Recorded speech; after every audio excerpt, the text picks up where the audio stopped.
काजू शेतकऱ्यांचं अनुदान कुठं अडलं? मागील हंगामातील अनुदान कधी मिळणार? आमदार आणि लोकप्रतिनिधींनी लक्ष देण्याची गरज।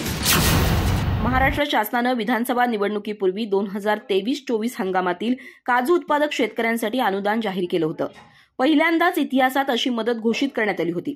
शासनानं 10 रुपये प्रति किलो या दरानं जास्तीत जास्त 20 क्विंटलपर्यंत काजू उत्पादनावर अनुदान देण्याचं जाहीर केलं होतं। त्यासाठी चंदगड तालुक्यातील काजू उत्पादक शेतकऱ्यांकडून आवश्यक कागदपत्रांसह प्रस्ताव मागवण्यात आले होते।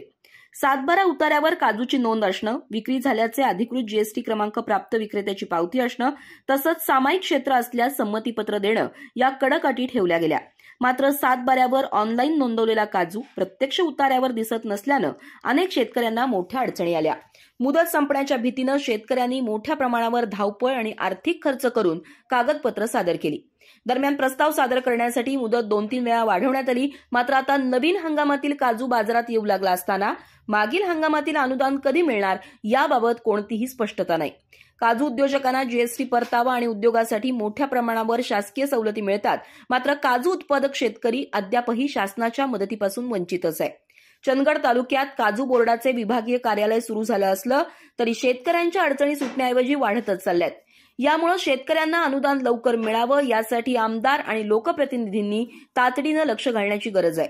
शासनानं जलद कार्यवाही करून शेतकऱ्यांना त्यांचा हक्काचा लाभ मिळवून द्यावा अशी मागणी शेतकऱ्यांकडून होतीये।